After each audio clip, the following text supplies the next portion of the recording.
Olá a todos, bem-vindos ao podcast Marketing por Idiotas. No episódio de hoje, o Fred vem-nos falar do otimismo em declínio na tecnologia, o Diogo, o nosso site está em baixo, o que fazemos com a comunicação e, por último, o Miguel está incubado. E agora? Miguel e as suas aventuras. Este é o Marketing por Idiotas, fiquem por aí.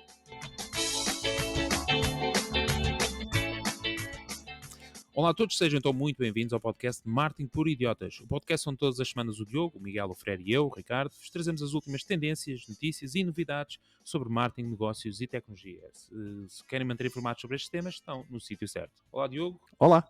Olá Fred. Viva! E olá Miguel. Alô. Para a semana eu vou fazer assim um tipo flash, tipo, digo olá aos três e vocês dizem, não é? Todos ao mesmo tempo. Todos ao mesmo tempo, Eu acho exato. que isto já estamos a um nível... Não. Isto é importante nós identificarmos as vozes de cada um. A questão do valor, muito importante. Obrigado, Diogo, por relembrares a questão do valor que entregamos aqui todas as semanas e relembrar também que neste podcast, para além dos 3 temas que eu já falei sucintamente, temos também o momento do shout-out do Twitter, onde anunciamos os novos subscritores da nossa conta do Twitter, Marketing Idiota, que é também o sítio onde podem interagir connosco. Temos o momento das rapidinhas, que são as notícias mais importantes da semana em formato rápido e, por último, a sempre e poderosíssima, útil ferramenta da semana.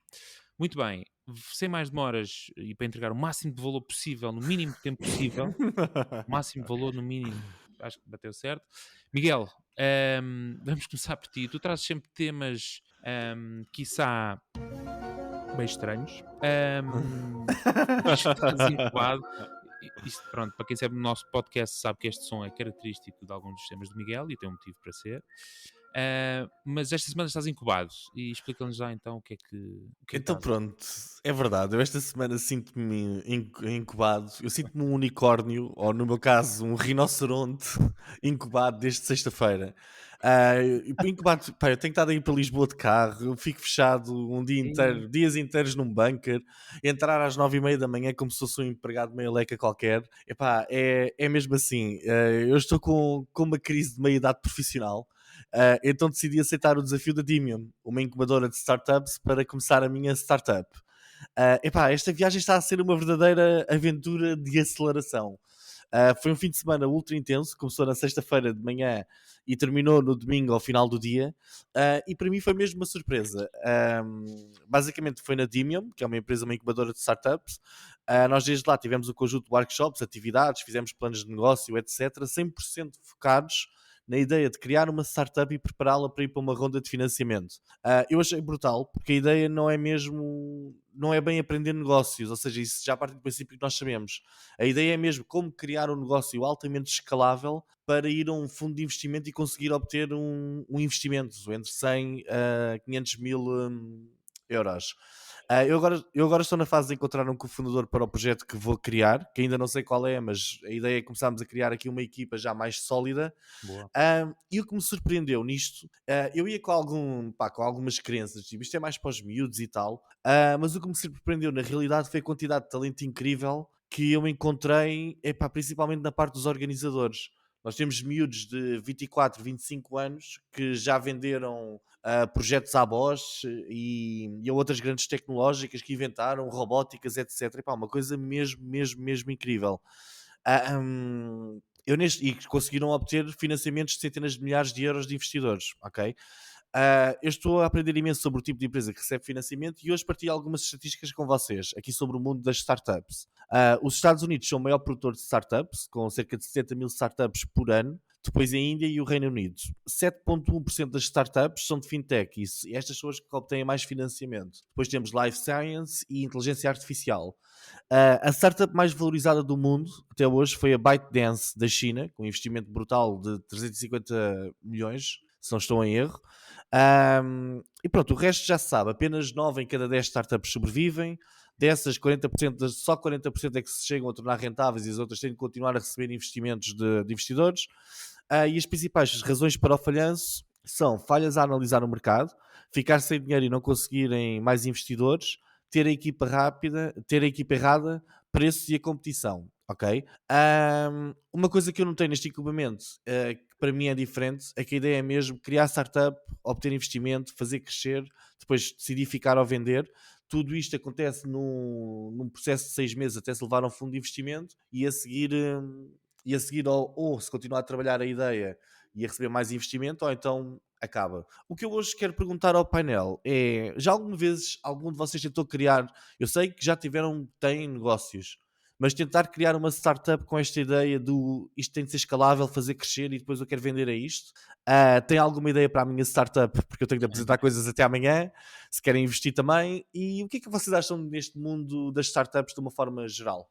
As vossas experiências? Muito bem. Diogo, só antes de passar para o Diogo, tu disseste 9, 9 é o é, 9 em 10 é 1 em 10, pronto, é ao contrário. Obrigado, Diogo. Era exato. isso que querias.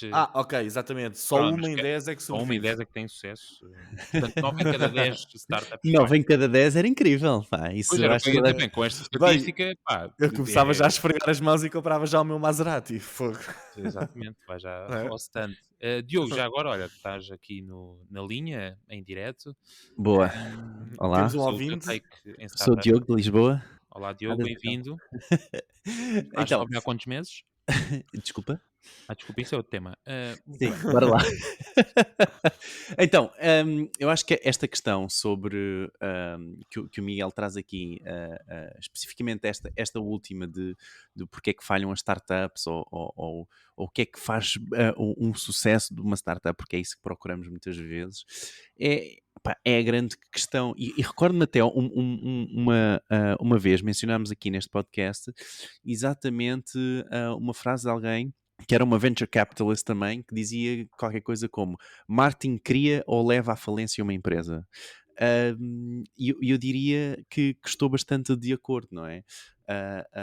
Que as startups são uma empresa, não é? E principalmente no dia de hoje, que é tão difícil uma empresa se destacar no meio de todos os outros, só vai reforçar este papel do departamento de marketing, de um bom departamento de marketing.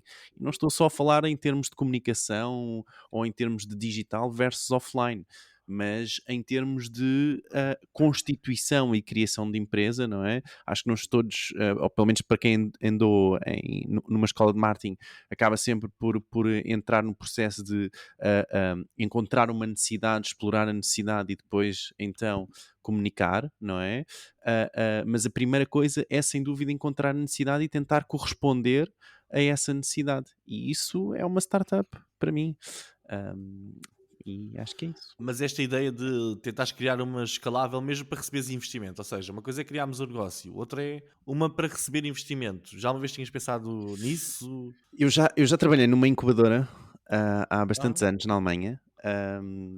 E o que nós fazíamos, na verdade, nós não dávamos ou nós não procurávamos ideias. Nós tínhamos as ideias, nós fazíamos crescer o negócio e depois vendíamos o negócio, ok? Ou arranjávamos investidores e depois o negócio, dávamos o negócio aos investidores e eles depois que crescessem o resto do negócio. E essa era a ideia da nossa incubadora e ainda tivemos imensos sucessos, e outras empresas que também, onde gastámos 300 mil euros e não tivemos sucesso nenhum, que foi o meu primeiro falhanço. Mas sim, quer dizer, é algo que se espera ter sempre esse retorno, não é? É também esta questão de investimento, não é mais do que uma outra empresa, não é? Essa empresa onde tu estás, essa incubadora onde tu estás, não deixa de ser uma empresa. Isto não deixa de ser um modelo de negócio deles, não é? Que é criar uma startup e receber, ou aliás, ajudar na criação de uma startup, financiar essa criação e depois receber quando a startup ela própria recebe o financiamento, não é? Isso também é um negócio. Bem. Tinha visto essa perspectiva. Fred, Eu em 2013 fui pela primeira vez ao Web Summit em Dublin e quando entrei naquele espaço, o evento na altura tinha 10 mil pessoas, eu fiquei, uau, existe tanta gente com novos negócios, existe tanta coisa sobre a tecnologia. Fiquei mesmo maravilhado. Depois voltei em 2014, que também foi em Dublin, e a certa altura, depois o evento deslocou-se para Lisboa. Mas só para dizer que esse foi o meu primeiro grande contacto com esta dinâmica que o Miguel acabou agora de descrever de construção de empresas ou construção de estruturas para depois alavancar o negócio em dinheiro de terceiros. Bom, caros ouvintes, as pessoas que estão aqui a participar neste podcast, todos nós temos mais ou menos acima dos 37 anos, pelo menos já a avaliar pelos cabelos brancos ou então falta de cabelo, acima de. E o que é que sucede? Nós os três em particular não é para autoemprego, ou seja, nós já queremos alguns projetos, mas normalmente associa-se muito a startups. Aliás, tanto que o Miguel até começou a intervenção dele precisamente a dizer, eu pensava que encontrar um conjunto de miúdos associamos muito à camada mais jovem. Em resumo, só para dizer que normalmente há duas grandes razões pelas quais as pessoas querem criar negócios. Satisfação pessoal, neste caso tornar o trabalho tão divertido como qualquer outro aspecto da vida, e o segundo aspecto é criar riqueza. Claro que é essencial para uma empresa que pretende durar algum tempo. Portanto, esta perspectiva de... E reconhecimento também, não é? Desculpa interromper-te. Poderá ser, há aqui depois muitas variações, não é? Tens uma variação que é horários de trabalho flexíveis, querer assumir o risco calculado, reduzir o stress, mas enfim, vou deixar essa lista para depois. Reduzir o Ser o stress. próprio patrão. Bem, eu não sei que startup é que reduz stress ou tem um horário flexível, mas... Isso é o que se ouve falar. Ouve-se falar de criar emprego para a família, de, sei lá, deixa eu ver coisas que se ouve falar. Certo. Ter um negócio para deixar aos filhos, ser capaz de tomar as próprias decisões. Aqui, filho, meio milhão em dívidas. Mas há aqui um conjunto de particularidades que ouve-se aí da internet. Mas, no fundo, só para dizer que, e resposta rápida ao Miguel, não. Nunca criei uma estrutura empresarial a pensar em capitalizar, em angariar investimento que não o meu. Foi sempre bootstrap. Agora, é uma realidade que sempre a ser interessante, mas não me cativa. Porque há ali um conjunto de áreas que eu não domino e que não é assim tão relevante. Mas elogio os meus amigos que fazem esse percurso. E para recomendar aos caros ouvintes, com isto finalizo, há uma série muito interessante que conta a história do WeWork, e a série chama-se We Crash. Vale muito a pena. Eu vi 4 episódios e é sobre todo o conceito que levou ao crescimento da WeWork, que passa pelo quê? Passa pelo Adam, que era na altura o CEO, ter feito uma ronda de investimento, várias rondas de investimento, até aquilo se tornar um grande gigante de trabalho partilhado, com works, para aquilo que é uma empresa que acho que foi avaliada em 34 mil milhões. Vou só confirmar enquanto o Miguel está aqui espaço. E que acho que teve à beira da falência também, não é? Se eu não estou em erro. Sim. Ele parecia que ia dizer que era avisar os credores. já ia dizer, ias fazer um aviso sobre mim, sobre a minha startup. Não, eu acho que é importante as pessoas que estão a ouvir, não só para criação de empresa própria com fundos próprios, seja ou emprestados de família. No meu caso, por exemplo, foi através de financiamento ao banco. 2 vezes, em 2 empresas diferentes. Mas isto para dizer o quê? Que eu acho que há aqui 2 mensagens importantes. A primeira é que é muito importante que as pessoas percebam que em Portugal, ao final de 2 anos, metade das empresas fecha. Eu escrevi um artigo sobre isso, com estatísticas, que chama-se Como Começar um Negócio, os primeiros desafios. Está no meu blog. Ao final de 2 anos, metade, não sei eu que estou a inventar, Instituto Nacional de Estatística. Esse é o primeiro ponto. Segundo ponto, e os eventos, o Miguel descreveu aqui que está num programa, que estão lá mais pessoas, e é uma entidade que está a acompanhar. Eu não conheço, mas se o Miguel recomenda, ele saberá com certeza a mais-valia que está a agregar. Mas eu escrevi um outro conteúdo, que é o Web Summit 2021, Soundbites, Confetti e Conteúdo, onde, depois de 9 edições partilhadas no Web Summit, eu já vi muita coisa passar e também a pessoa vai separando o trigo do joio. Fica a recomendação das leituras e da série We Crashed. Muito bem. Não sei se quer deixar... Miguel, queres... Não, acho que não. Acho que está tudo dito. O que eu tenho a dizer... Andas à procura de... Eu ando à procura de investimento e de investidores, por isso sigam o link que está no WhatsApp e invistam. Eu ia anunciar precisamente a nossa startup, que tem cerca de 2-3 meses, que é a w.marketingporidiotas.pt, que é o nosso grupo de WhatsApp, que vocês podem aderir e participar. E o Diogo também, que está aqui desejoso de... Deixa-me só adicionar. Por acaso eu não conhecia este projeto, mas é um projeto português, se eu não estou em erro, que se chama GoParity, onde também vocês podem encontrar, e aqui especificamente para investimentos sustentáveis, ok? De impacto sustentável, onde vocês podem investir o vosso dinheiro, tá bem? Seja os 5 euros, desde 5 euros ao que vocês quiserem, e depois ele também vos dá um retorno ao longo de X, 10 anos, 5 anos, etc. Quanto é que vocês vão receber de retorno, só que é investimentos única e exclusivamente sobre energia sustentável, sobre ecologia, e por aí. Portanto, olha que se não estou em erro, isto também veio da mesma empresa onde eu estou. Boa! Não tenho a certeza. Ele tem montes de projetos. Visitem a página e vale mesmo a pena verem aquilo. Muito bem. Obrigado, Diogo, pela partilha. Como estava a dizer, o nosso grupo do WhatsApp, a que vocês podem aderir, caso ainda não o tenham feito, é através do link w.martinporidiotas.pt e, além de poderem participar e conversar com os nossos ouvintes, e connosco também, que lá estamos, temos todas as semanas a partilha de um conteúdo exclusivo, exclusivamente neste grupo do WhatsApp. E esta semana é um report sobre Metaverse and Money, do Citigroup, e que fala sobre metaverso e dinheiro. O título podia não indicar, mas é essencialmente sobre metaverso e dinheiro. Metaverse and Money, do Citigroup. Portanto, vai ser colocado assim que sair o episódio do podcast. Vocês têm lá acesso a este conteúdo no nosso grupo do WhatsApp, em w.martinporidiotas.pt. Muito bem, Diogo, tu vais dar agora umas dicas para quem, portanto, é alvo de ataques de... Não? Ou não, ou se calhar o Fred e o Miguel vão ser eles a dar as dicas, mas essa é muita questão, não é? Então, como muitos sabem, o site do Continente, do Cartão Continente e da Wells foram vítimas de um ataque no dia 30 de março, ok? E 8 dias depois, até à gravação deste episódio, os sites continuam em baixo e o Cartão Continente, talvez uma das maiores bases de dados em Portugal, com mais de 4 milhões de clientes e É a todos os maior. seus hábitos de compra, diz? É a maior. É a maior, pronto. Ricardo aqui a Posso, confirmar. assim, de clientes é a maior. E essa própria base de dados continua sem estar disponível. Portanto, as pessoas nem sequer podem utilizar o cartão Continente de momento nos supermercados, ok?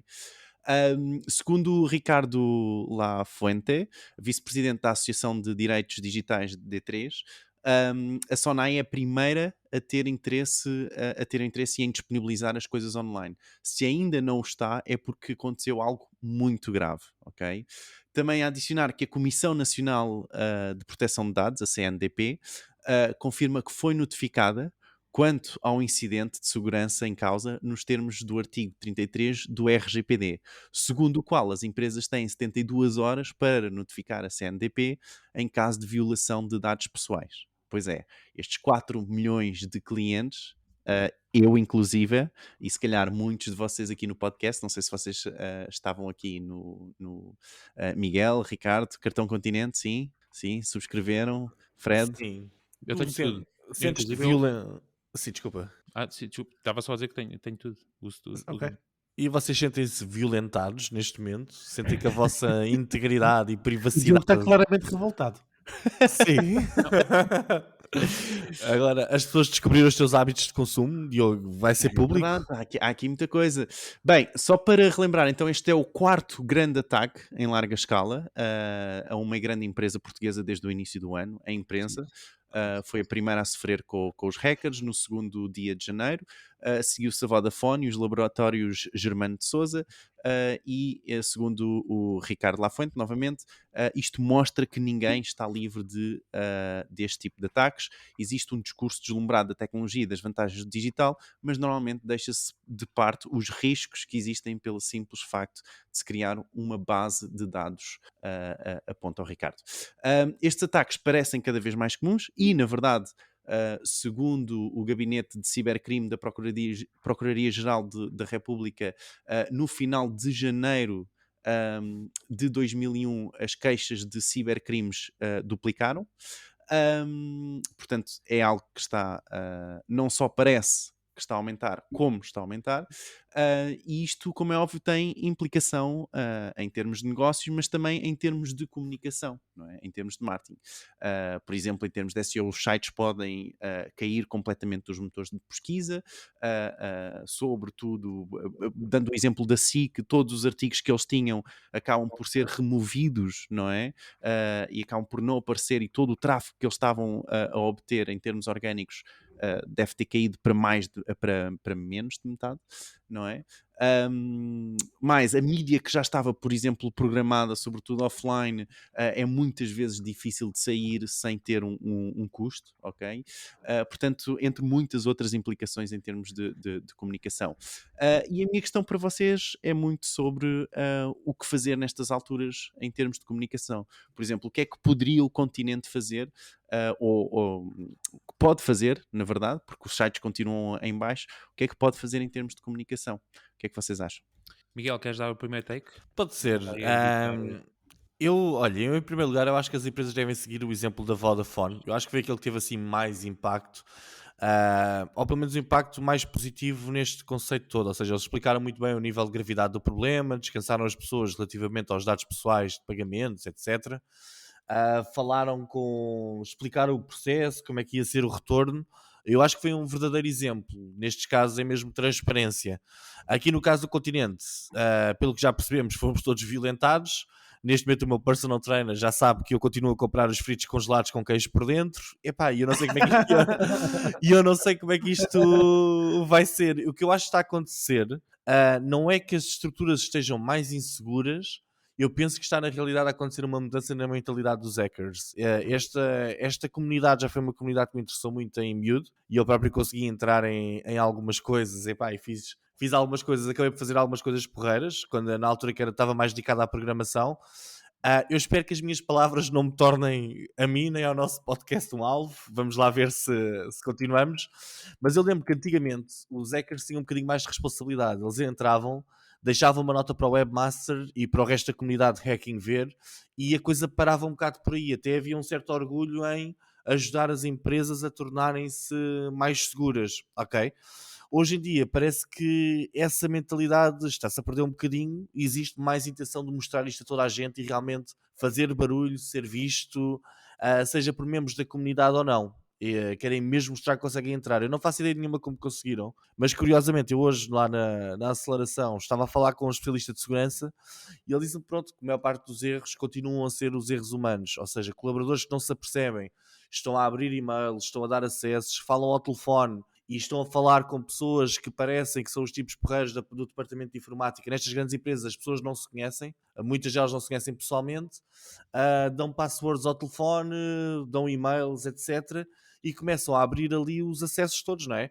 Eu penso que a melhor dica tem de ser mesmo a transparência e um reporte muito claro do que está a acontecer e tentar ao máximo proteger aquilo que ainda são alguns dos dados pessoais que possam não ter sido roubados.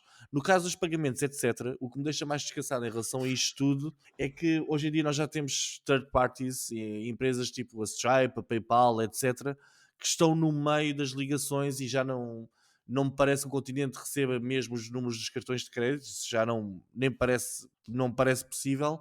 Penso que será uma empresa intermediária, por isso o dado mais importante, que é os dados bancários, eu penso que esses estão salvaguardados, mas se não estiverem, eu penso que o Continente deve chegar-se à frente e dizer com toda a clareza, atenção, houve aqui um problema com os dados, enviar mails aos clientes todos e fazer uma comunicação, uma conferência de imprensa onde diga, olhem pessoal, tudo a cancelar cartões, não é? Mas pronto, a dica eu acho que é transparência, tem de haver transparência. Olha, e em termos de comunicação?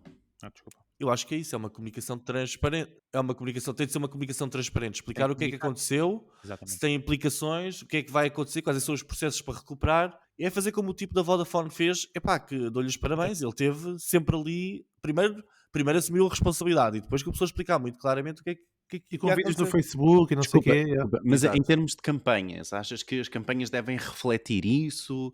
A campanha normal de atração de clientes? Penso Sim. que não. Penso que não faz sentido. Eu acho que isto é um processo que acontece à parte. As Já são pessoas vão clientes com uma agredição? Ou seja, promover as batatas fritas. Batatas fritas outra vez, porque o meu PT não me vai largar. Promover o peixe e as couves, tipo a 5,49 o quilo. Acho que não faz sentido aparecer lá no meio. Olha, fomos vilados, não é? Não, mas e continuam a comunicar o site, não é? Portanto, isso, em princípio o site vai continuar nos anúncios, ou não? Eu acho Achas que deveria ser promovido? Eu acho que podem continuar a promover o site, até porque as pessoas estão a ver o folheto, não é? Estão a ver a ideia dos produtos, mas obviamente no site podia ter lá uma nota, não entra aqui que isto não está seguro. Mas o site tem. Ainda nem fiz. O site não deixa o utilizador entrar, não é? Vou ver agora. Fred, O site diz que estamos a trabalhar para resolver a situação o mais rapidamente possível. Visite-nos nas nossas lojas físicas. e Tá agora bom. carrega lá nas lojas físicas, localizações das lojas físicas cá em baixo. Onde é que está? Enquanto tu Espera aí. carregas o Lojas Fred mais perto de si. Ok, Ah. vai para cima. Agora, A digital ou do quatro familiar. links, pá, também podiam, ou quem tiver, Exato. se tiver aqui alguém, puseram cá links no footer, pá, pelo menos Olha, punham para algum sítio. Mas Pronto. estou a ver o catálogo primavera-verão e tem cá coisas muito Pronto. giras de mobília. Fica a publicidade. Fred, Eu se calhar alinhas? vou complementar só algumas das sugestões do Miguel com uma visão talvez mais macro Ok. do que deve ser feito. Eu acho que aqui não há bala de prata, mas há algumas medidas que podem ajudar.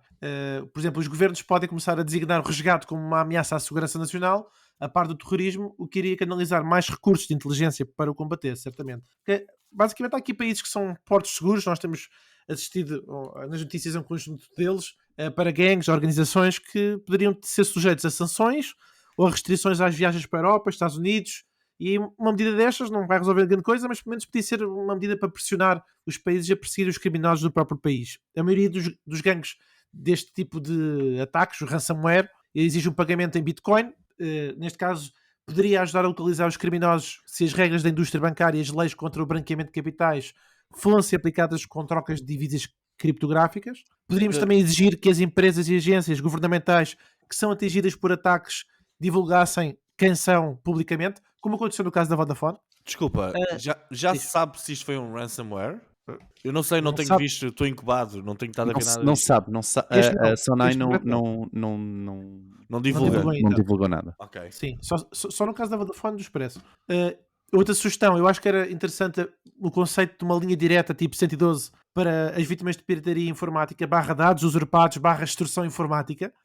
As organizações muitas vezes não sabem a quem ligar quando isto acontece, ou como é que se resolve. E as empresas, agências, organizações governamentais exigissem que todos os funcionários e outras pessoas que acedem às suas redes informáticas utilizassem palavras-passe fortes, gestores de palavras-passe com autenticação em várias etapas. Isso acho que já seria um princípio de caminho para começar a evitar alguns ciberataques. Claro que, como aconteceu esta semana, por exemplo, esta semana no Facebook, em que houve alguém que se fez passar e passou as passwords internas da empresa, fez passar por uma entidade que não era governamental. Pronto, aconteceu. Mas isso são casos raros, mas pode acontecer, claro. Mas o ponto aqui é que os gatos e os outros ciberataques, eles vão continuar a piorar. E o problema central, eu acho que é a falta de urgência e investimento para proteger os sistemas digitais. Isto é uma coisa de semelhante, estamos a falar de grandes entidades que têm muitas bases de dados e no caso específico do continente não tenho a certeza. Não, do continente também é o e-commerce, portanto tu também metes os teus dados bancários. Exato. Sim, Então pronto. e o Continente tinha algo que se chamava Continente Pay. Isso então, é que é aí é que é perigoso, porque se tem o Continente Pay e se eles servem de gateway de pagamento, aí é que se isso foi atacado, neste momento, eu só não vou correr. Só não vou está correr com a para o cabeça a banco. dizer, pois é. Não, porque foi, não tenho a menor dúvida. Bom, há vários tipos de ataques, agora tínhamos de estar aqui até o da Vodafone foi sui generis, porque aí não mexeram mesmo em dados de clientes. Mas sim, desculpa, Fred. Não, eu finalizei. Ok, boa. Eu agora estava a passar para ti, Ricardo, para tu poderes comentar com a tua sapiência. Muito obrigado. Então Não, agora mas, por exemplo, do Ou ponto como agora, usado, não é? quer dizer, o Diogo agora vai decidir se vai cortar ou não. Mas, Ricardo, do ponto de vista do grupo hoteleiro, houve algum desenvolvimento, alguma preocupação adicional? Se estás com a cabeça, os nossos ouvintes não vão perceber, mas é o Eu que o sei. Ricardo está a fazer. Já houve internamente, nem precisa dar um exemplo, mas esta questão dos ciberataques, dentro da comunidade, obviamente, de sistemas, de redes, etc., é um tema que já está em cima da mesa. Aliás, a comunidade europeia definiu isso como prioridade nos próximos X anos. Acho que nós falámos disso num dos podcasts. E a comunidade está toda alerta e acho que as empresas, com estas notícias, o kick-off foi dado com a empresa, o Grupo Expresso. Exato. E depois o da Vodafone foi aquele que de repente alertou todos os empresários para perceberem o que é que têm em mãos, nomeadamente com a sensibilidade dos dados que às vezes conservam nas suas bases de dados e na preocupação que têm que ter em protegê-los. Eu acho que sim, é uma questão de investimento, mas depois tu vês grupos como a Sonai e como a Vodafone, que têm investimentos de milhões, têm equipas dedicadas exclusivamente a este tema e que mesmo assim conseguem ser alvo de ataques com sucesso. Portanto, é sempre complicado um empresário, não é? Que tenha uma empresa de média dimensão, mesmo de grande dimensão, seja de que setor for, conseguir salvaguardar, aliás, o Germano de Sousa é um exemplo disso, conseguir salvaguardar os seus dados e os seus sistemas. Infelizmente isto é assim, se está ligado à internet pode ser alvo de ataque por muita segurança que tenha e regra geral em 99, muitos porcentos é erro, não é erro humano, mas como é que se diz, é negligência humana. Precisamos de passwords mais fortes nos fecheiros de Não é Excel? só os passwords. Exato, estás a ver? Isso é um bom exemplo. Porque sabes uma coisa, o ataque da Vodafone foi feito por miúdos que pronto, têm os seus que são curiosos, não é, deste mundo do hacking, e é muito fácil agora os miúdos terem Mas foi mesmo? Foi Ou mesmo, o grupo Foi? Lapsus de Inglaterra, Mas que miúdos? agora os miúdos foram detidos, têm entre 16 e 21 anos. E porquê é que se É. percebeu que foram miúdos? E quem os denunciou, já agora, saiu a notícia ontem, antes de ontem, foi um hacker russo, que o trabalho dele é essencialmente ir atrás de outros hackers, portanto é um hacker ético, que vai atrás desses hackers que andam aí a fazer o que não deve. Bom, isto foi feito por miúdos, porque se percebe, porque nem tudo, e o Miguel estava a fazer pergunta da questão do ransomware, porque nem tudo é ransomware, não é? Às vezes, como foi o caso da Vodafone, destruíram completamente tudo, nem sequer tinham interesse em resgates, não tinham nada, eles Não sei o quê. chegaram lá, apagaram tudo, sistemas de backup de tudo, É. mesmo por maldade, porque lá está, queriam era fazer-se valer do tipo, porra, olha o que nós conseguimos, não é? Conseguimos parar um país inteiro à conta de meia dúzia, não foi meia dúzia de ficheiros que apagámos. Portanto, lá está. O que é que, para fazer isto é assim, é ter sistemas muito robustos, investir sim, mas sempre com a salvaguarda de que isto pode acontecer. Portanto, por isso é que tens empresas muito grandes que tentam sempre escapulir de ter dados de cartões de crédito e que não querem ser processadores de cartões de crédito, grandes e-commerces. Na hotelaria há um grande e-commerce que não trata da gestão de cartões de crédito, precisamente porque não querem só-nos de estar a guardar essa informação, que é das mais valiosas que existe em termos de dados. Mas bom, isto agora estaria aqui a noite toda. Mas essencialmente o que acho que as empresas a quem nos está a ouvir deve fazer é precisamente rever constantemente as suas medidas de segurança e perceber que dados sensíveis é que podem estar a ser expostos. A questão do e-mail muitas vezes sim é a porta de entrada. Nós já tivemos, vou dar um último exemplo, nos hotéis. Os hotéis a receberem chamadas, a fazerem-se passar por entidades oficiais a solicitarem dados de logins. Olha. Portanto, parte do pressuposto que todos os meios são usados e muitas vezes é isto. Às vezes as pessoas pensam que os hackers estão ali tipo horas e horas com programas altamente técnicos e muitas vezes é coisas muito mais simples. Mas bom, não sei se mais algum de vocês quer deixar uma nota. Eu vou deixar já o repto. Para quem está no grupo do WhatsApp, deixa lá o comentário se já alguma vez foi, até a título pessoal, alvo de alguma tentativa de ataque ou se sofreu mesmo um ataque com sucesso e na sua empresa se já e o que é que fizeram e relativamente a esta questão da comunicação que o Diogo trouxe para aqui esse tema, não é? De o que é que as empresas devem ou podem fazer em caso de ataque. Muito bem, vamos passar ao próximo tema, mas antes disso, só relembrar a quem nos está a ouvir pela primeira vez, subscrever o nosso canal, se ainda não o faz, e se gostarem mesmo muito do nosso podcast e já nos ouvem há algum tempo, deixem por favor uma avaliação, seja no Spotify, no Apple Podcast ou no Google Podcast. Relembrar também que temos o nosso website, que ainda, até hoje, vamos deixar que o registro não foi alvo de ataques, presumo eu. Diogo vai dando conta se tens muitas tentativas de... Não, está on. marketingporidiotas.pt. Ele esteve em baixo 2 dias. Esteve em baixo. Bom, mas não quero aqui lançar nenhum... Se houver algum hacker no grupo, por favor, esteja quieto, porque isto está muito trabalho, está bem, e temos mais que fazer que estar aqui a repor backups. Muito bem, Fred, chegou a tua vez. Vens então falar aqui de um desencanto. O que é que se passa? É verdade. As empresas mais valiosas do mundo eram aquelas que nós estamos sempre aqui a falar, mas eram as que ajudavam os utilizadores a navegar na abundância, seja através da pesquisa online Google, contactos, Facebook ou retalho, Amazon.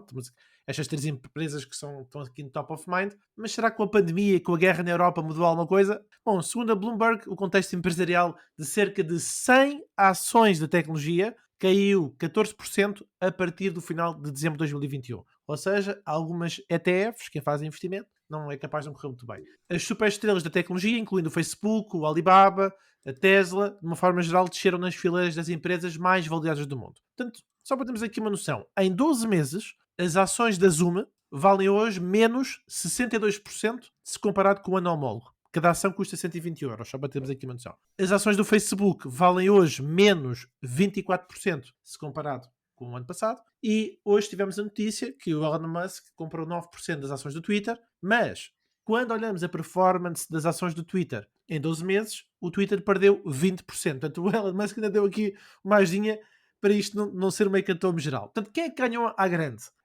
Bom, quem ganhou à grande, embora tenha havido uma descida geral, foi a Tesla. De todas foi que perdeu menos. Por isso é que posso dizer que ganhou à grande, todas as outras foi muito grande. Mas pronto, a Tesla não é bem considerada uma empresa no ramo das tecnologias, mas sim nos automóveis. Por isso, voltando aqui ao tema da tecnologia, eu acho que cada vez mais os governos, ao tentarem controlar a forma como as empresas de tecnologia operam, e entre várias outras coisas que estão a tentar dinamizar, estão a mexer com o mercado. Por exemplo, a semana passada falámos aqui um bocadinho sobre a nova lei dos mercados digitais. E vamos ter tempo para explorar mais um bocadinho isso. Alguns investidores e observadores de tecnologia têm começado a questionar-se, não no caso da nova empresa do Miguel, mas os outros têm estado a questionar-se se será que não houve um boom há 10 anos que agora está a perder força. E desta vez, possivelmente a sério. Mas isto não é só nas tecnológicas. Olha, outro exemplo. Nas moedas criptográficas, também caiu o preço. A Bitcoin perdeu 15% Não em 12 fales, meses. não digas O isso. Ricardo que eu diga. Em Tem 12 12 meses? em 12 meses perdeu 15% de valor. As ofertas públicas, isso é dados públicos. Podes pesquisar É o que vou fazer. Bitcoin Value e depois metes o year. Certo. Portanto, as ofertas públicas também estão na sua maioria em pausa. O Jack Ma da Ant Group também nunca mais arranca aquilo. Por isso, caros companheiros e amigos deste podcast, acho que temos que avaliar este momento da tecnologia, já que aparentemente existe uma falta de crença na grande magia do setor. A pandemia do coronavírus continua no seu terceiro ano, o mundo está a mobilizar-se para impedir a invasão na Ucrânia e os governos tentam baixar os preços ao consumidor. Portanto, eu acho que há aqui o otimismo em declínio que vai atingir com mais força quem? Essa é que é a pergunta. Será que o otimismo em declínio vai atingir com mais força as empresas mais jovens que estão agora a começar? Será que o otimismo em declínio vai afetar as pessoas que têm grandes investimentos em criptomoedas como o Ricardo? Ou quem é que vai ser o mais lesado desta falta de alegria pelo dinheiro? Fica a pergunta. Uma pergunta grande. Quem é que vai sentir... Quem é o maior lesado? Espera, vou repetir a tua frase, porque acho que é uma frase filosófica e que deve ficar a ser repetida. Quem é o maior lesado desta falta de alegria pelo dinheiro? Miguel, queres dizer quem é o maior lesado desta falta de alegria pelo dinheiro? Tu tens falta de alegria pelo dinheiro? Epá, eu pessoalmente não, eu gosto de dinheiro, gosto de alegria com dinheiro, pelo dinheiro, Muito bem. mas... Estás a buscar o dia dos outros, não mitas, que acabaste de dizer. Não, Mas atenção, percebeste o eu raciocínio do Fred, não é? percebi. Todos os indicadores que aí estão e que de facto... Eu parece acho que aqui um indicador comum é mesmo o Elon Musk, não é? O que ele fez na semana passada, de ter mandado aquele comentário, se calhar vou abrir outro Twitter, e depois a seguir compra ações do Twitter. Epá, eu acho que ele já começa a estar envolvido aqui em algumas coisas com o Bitcoin, e certamente todos se lembram. Estava um momento muito positivo da Bitcoin e de repente o Elon Musk começou a fazer alguns comentários e acabou com a loucura que estava a haver. Já íamos nos 62, 63 mil por cada Bitcoin e realmente fez uma grande alteração.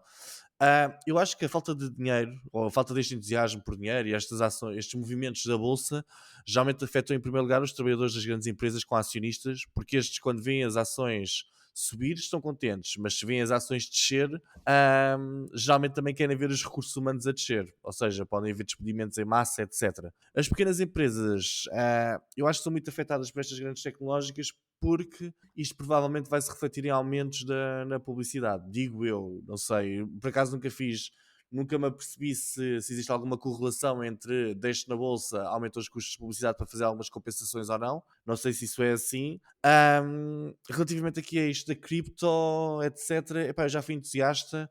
Neste momento tenho alguns investimentos em cripto, obviamente não tenho tantos como o Ricardo, porque a minha mulher não deixa, mas, e não sabe, dos que tenho. Ela leva o podcast, vai lá. Epá, não, ela hoje, como está lá em cima já com a miúda, então não posso estar a falar à vontade, mas epá, eu já fui entusiasta, agora começo a achar que isto realmente nas cripto e nesta questão do blockchain, etc, existe aqui uma bolha, parece-me. Eu hoje tentei falar com o tal especialista de segurança, epá, explica-me lá a blockchain e tal e coisa, e não consegui. Ele não me consegue também explicar muito bem o valor daquilo, ninguém consegue. Epá, podemos estar a chegar ao final de um ciclo, sem dúvida. Agora, o que é que vai acontecer? Se eu soubesse, epá, a minha startup já era um unicórnio gordo, não era um rinoceronte. Ok. Diogo, vou reformular a pergunta. Quem é para ti o maior lesado desta falta de alegria? Os lesados, penso sempre no BES, não sei porquê. Por acaso, olha, Claro. mas tornou-se um brand, não é? Lesados do BES. Lesados do BES. Não, nem estou a dizer em todo negócio, estou mesmo a falar a sério. Lesados do verdade. BES tornou-se uma marca. Mas vocês acham que há um desencanto com a tecnologia assumindo esta queda de ações geral ou não? Ou é mesmo um contexto de mercado? Epá, eu acho que aqui é muito difícil dizer se há um desencanto, se isto vai haver lesados, acho que é muito difícil. Realmente não estamos aqui no pico económico, não é? Depois da pandemia, agora com a guerra, principalmente aqui na Europa. Mas, ou seja, portanto, eu acho que é um bocado difícil que esse otimismo não seja atingido por causa deste contexto, ok? Contudo, é engraçado, até ao momento, pelo menos aqui na minha realidade, eu não vejo os investimentos em startups a diminuírem, bem pelo contrário, aqui pelo menos do meu lado da cerca. Mas, fun fact, contudo, recordo-me que o estudo da eMarketer no início do ano, e ainda não tinha a guerra em mente, ou quando foi que foi criado, não tinha isso em consideração, aliás, que previa que realmente este ano seria um ano onde iria crescer, se eu não estou em erro, era 15% ou algo assim, ou 19%, portanto ainda nos 2 dígitos e bem gordo. Agora, não sei se é uma questão de delay por eu ainda não estar a ver estas alterações, pelo menos aqui, para lá daquilo que tu disseste, claro, como é óbvio, porque o mercado está a responder e tu deste ótimos exemplos sobre isso, Fred. Mas aqui, deste meu lado da cerca, eu não consigo notar isso. Quanto à questão sobre a criptomoeda e o valor da criptomoeda, lembrei-me de um vídeo que há da Mariana Mortágua, do Bloco de Esquerda, sim, que fala um pouco sobre o valor da criptomoeda. Pronto, para quem já tinha algumas dúvidas sobre isso, sobre o valor, quem vir o vídeo, como é óbvio, vai confirmar as suas dúvidas.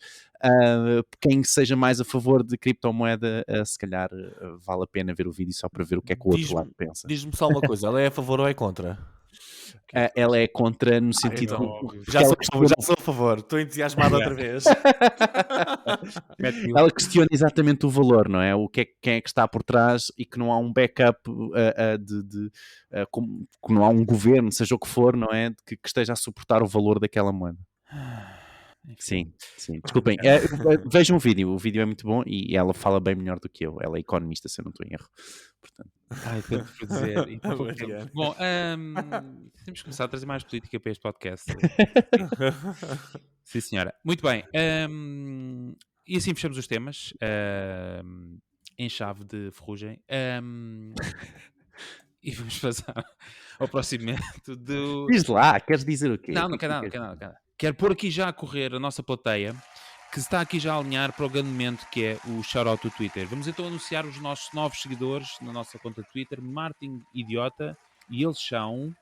Ora, então, esta semana temos a Felgueiras Magazine, Fazer Renda Online, Pronto, eu é que sou o Nando da minha aldeia. Mas estás a inventar ou são nomes verdadeiros? Não, isto são nomes de pessoas. Isto é público, podem ir à conta e ver. Temos a Regiane Bonafé, Regina Sequeira, Maria Elisa, o Luís Carvalho e, por último, aliás, o João Sousa. E é isso. E eles têm o nosso followback. Obrigado a todos. Um grande abraço ao Nando. Bom, o próximo momento também é mais conhecido. São as rapidinhas, as notícias de marketing em Portugal e no mundo, em formato super rápido. Vamos embora. Então, bora lá. Como o Fred referiu, o Elon Musk juntou-se, comprou 9% das ações do Twitter e juntou-se ao board do Twitter. Foi convidado hoje pelo o CEO. Mais, um estudo descobriu que os interesses do Facebook, por norma, falham em 30% dos casos. Mas o Instagram está a trabalhar numa forma dos utilizadores responderem em stories com imagens. Mas no futuro, desculpem, estou aqui a organizar, mas no futuro vão conseguir ser co-autores de um tweet, ou seja, uma pessoa vai conseguir ser co-autor de um post, ok? Pode acontecer que isto também seja noutras plataformas para lá do Twitter. Mas os utilizadores de Google Workspaces vão agora conseguir criar uma espécie de uma landing page, tal como o Calendly, que podem enviar às outras pessoas para marcarem uma meeting com eles. Mas 82% dos consumidores portugueses que fazem compras online consideram que as marcas têm de ser ambientalmente responsáveis, ok? Muito importante. O LinkedIn adicionou newsletters às páginas de empresas e, por último, não poderia deixar de ser, terminarmos em beleza, a bounce rate que tinha sumido, tinha desaparecido do Google Analytics 4, já está de volta. Muito bem, e foram as notícias de marketing em Portugal e no mundo. Obrigado, Diogo. Bom, e esta semana, na ferramenta da semana, temos o site contentideas.io. E do que é este site? Pensem lá vocês, Content Ideas. Pois é, como o nome indica, é um site onde vocês podem explorar ideias de conteúdo, fazendo pesquisas então de diferentes tópicos, e ele dá-vos ideias de conteúdos que vocês podem fazer para publicar nas vossas redes sociais, criar conteúdos de vídeo e tudo mais. É isso, não é? É Sistema conteúdo, acho eu, não é é? de conteúdos, não é? Isto aqui é um bocado estar a encher chouriço, não é? Com duas palavras. É content. Mas Ele tem sim. categorias, por exemplo, de startups, de programação, de marketing, life hacks, não sei o quê. Tem logo. São várias, mas depois quando a pessoa clica numa categoria, tem, e isto às vezes pode ser interessante, porque o que é que está agora novidade? O que é que está a bater aí da internet? Quais são os Ok, grandes temas? segue as que tem? tendências e consegues aproveitar o momento. E tem engagement. Tem um nas, sentido. nas diferentes redes sociais, vês quem é que são os influenciadores que estão a partilhar, isto é interessante. Eu tenho isto na minha barra de marcadores, às vezes vou cá espreitar o que é que está a Muito acontecer. bem, contentideas.io. Vão lá dar uma checada E vejam o conteúdo. e o conteúdo. Muito bem. Bom, e assim está, chegámos ao fim de mais um episódio. Não sei se os ilustres querem deixar aqui algum comentário adicional àquilo que falámos. Vamos melhor- comentar o WhatsApp. É o WhatsApp, w.marketingporidiotas.pt, o nosso site marketingporidiotas.pt, que ainda está live a este momento, e não esquecer Estamos de reviews. E os reviews, é isso que eu ia dizer. Estamos bem de reviews, não? Chave. Estamos. Pá, Há precisamos 5 estrelas. Há 5 estrelas. Está 5 estrelas, o que nós agradecemos aos nossos ouvintes, obrigado, do fundo do coração, significam muito para nós. E para quem ainda não o fez e está a gostar, por favor, façam no Spotify, Apple Podcast ou Google Podcast, deixem lá uma avaliação que significa muito para nós. Já sabem, nós voltamos a ouvir na próxima semana e lá esperamos por vocês. Até lá. Tchau. Tchau. Tchau. Não.